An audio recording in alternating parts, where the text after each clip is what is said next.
ننگے سر نماز پڑھنا کیسا ہے، اور اگر کسی نے ننگے سر نماز پڑھ لی ہے تو کیا اس کی نماز ہو جائے گی؟ ننگے سر نماز پڑھنا اگر سستی کی وجہ سے ہے کہ کچھ اوڑا نہیں ٹوپی وغیرہ تو مکروہ تنزیہی ہے، ناپسندیدہ ہے۔ اور اگر معاذ اللہ یہ سوچا کہ نماز کوئی ایسی چیز ہی نہیں جس کا کوئی خاص اہتمام بھی کیا جائے، ایسی محتم بھی شان نہیں، ایسی کوئی نماز کی شان نہیں جس کے لیے اہتمام بھی کیا جائے، تو یوں اگر اس نے کوئی حقارت والی صورت ہے تو یہ کفر ہے کہ نماز کی توہین ہے۔ اور اگر ننگے سر نماز پڑھنے سے خشوع و خضوع آتا ہے، دل زیادہ لگتا ہے، دل جمعی زیادہ ہوتی ہے، تو یہ پھر افضل ہے۔ تو یہ تین صورتیں ہیں۔ اب آج کل سستی کا دور ہے۔ پہلے لوگ نماز ننگے سر اگر کوئی پڑھے بھی نا تو اس کے سر پہ ٹوپی رکھ دیتے تھے۔ یہ بھی طریقہ درست نہیں تھا، ہو سکتا ہے خشوع کی وجہ سے وہ پڑھ رہا ہو۔ بعض لوگ یہ سمجھتے ہیں کہ ٹوپی ضروری ہے، قراءت ان کو آتی ہو نہ آتی ہو، نماز کے کیا شرائط ہیں ان کو نہ پتا ہو، وہ اپنی جگہ پر، ٹوپی ضروری ہے۔ پہلے اس طرح تھا، اب دور بدلی ہوا۔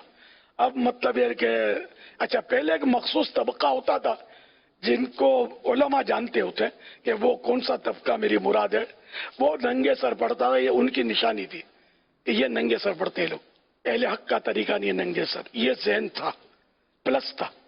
لیکن اب تو خیر وہ خلاص ہو گیا، اب تو ایک بھاری تعداد ننگے سر نماز پڑھ رہی ہے۔ پہلے بزرگوں کی بارگاہ میں حاضری ہوتی نا، کوئی امام صاحب آ رہے ہیں تو جلدی سے ٹوپی سے جیب سے ٹوپی نکالنا یا رومال یوں ڈال لینا، ننگے سر نہیں ملتے۔ مزار آیا، مزار کے قریب گزرے تو سر ڈھانپ لیں گے، جنازہ گزرے تو سر ڈھانپ لیں گے، پہلے یہ ماحول تھا۔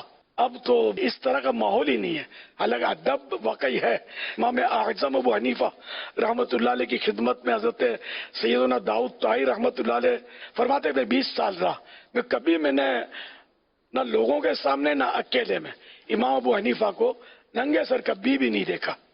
لیکن اب حنفیوں کا جو حال ہے ہمارے سامنے، پہلے نمازی لوگ جو تھے نا یہ ٹوپی جیب میں رکھتے تھے، جالی والی ٹوپی رکھتے تھے یا گھر میں سلا لیتے تھے، درزی سی دیتے تھے، ٹوپیاں بکتی تھیں، اب بھی بکتی ہیں، تو وہ ٹوپیاں جیب میں رکھتے، نماز کے ٹائم پہ ٹوپی پہن لیتے پھر جیب میں رکھ لیتے۔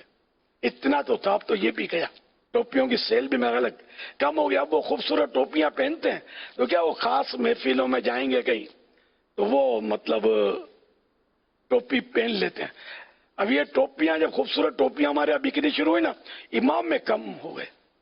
پہلے امامہ باندھتے تھے سائیں بھائی، تو اب وہ خوبصورت ٹوپی سے گزارا کرتے ہیں۔ بہرحال یہ کہ ٹوپی پر امامہ باندھنا یہ پیارے آقا صلی اللہ علیہ وسلم کی بہت پیاری سنت ہے۔ بہرحال نماز میں یہ کہ کوشش کریں کہ جیب میں رکھیں، ٹوپی رکھیں، اور نماز میں کم از کم پہن لیا کر۔ یہ ان لوگوں کے لیے کہ جو بالکل نہ امامہ پہنتے نہ ٹوپی پہنتے ہیں، میں ان کے لیے کہہ رہا ہوں کہ کم از کم اتنے سے تو یہ سمجھو آپ کی شروعات ہے، پھر آہستہ آہستہ مطلب یہ کہ مزید آگے بڑھنا ہے، پیچھے نہیں ہٹنا، لیکن قوم پیچھے ہٹ گئی۔ صلو علی الحبیب صلی اللہ علیہ محمد۔